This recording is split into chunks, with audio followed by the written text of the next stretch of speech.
গত 10 ডিসেম্বর পদত্যাগপত্র জমা দিলে উপদেষ্টা পরিষদে 2 ছাত্র প্রতিনিধি আসিফ মাহমুদের সজীব ভুঁইয়া ও মাহফুজ আলম ছাড়েনি সরকারি বাসা। সাবেক এই 2 উপদেষ্টা কবে নাগাদ বাসা ছাড়বেন বা কতদিন থাকবেন সেই বিষয়ে কোনো তথ্য নেই সরকারি আবাসন পরিদপ্তরের কাছে।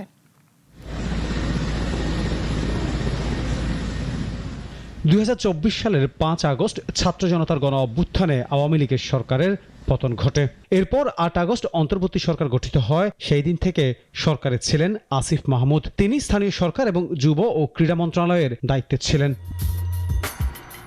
ত্রয়োদশ জাতীয় সংসদ নির্বাচনের তফসিল ঘোষণার আগে গেল বছরের 10 ডিসেম্বর পদত্যাগ করেন তরুণ উপদেষ্টা আসিফ মাহমুদ। তবে পদত্যাগ করার 50 দিন পার হলেও সরকারি বাসা ছাড়েননি উপদেষ্টা। আরেক বিশেষ সহকারী মাহফুজ আলম 2024 সালের 28 আগস্ট নিয়োগ পেয়েছিলেন প্রধান উপদেষ্টার বিশেষ সহকারী হিসেবে। একই বছরের 10 নভেম্বর তিনি উপদেষ্টা হিসেবে শপথ নেন।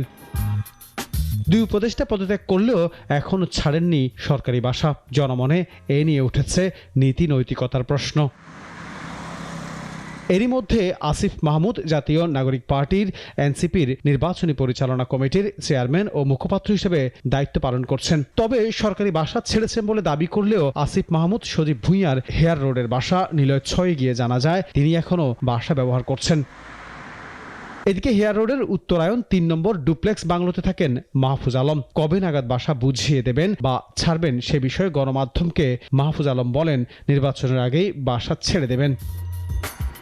সাবেক এই 2 উপদেষ্টা কবে নাগাদ বাসা ছাড়বেন বা কতদিন থাকবেন সে বিষয়ে কোনো তথ্য নেই সরকারি আবাসন পরিদপ্তরের কাছে। তবে আবাসন বরাদ্দ নীতিমালায় সরকারি কর্মকর্তা কর্মচারীদের ক্ষেত্রে বলা হয়েছে চাকরি থেকে অবসরে যাওয়ার পর 2 মাস পর্যন্ত বাসভবনে থাকতে পারবেন। তবে সন্তানরা শিক্ষা প্রতিষ্ঠানে অধ্যয়নরত হলে আরও 4 মাস পর্যন্ত থাকতে পারবেন।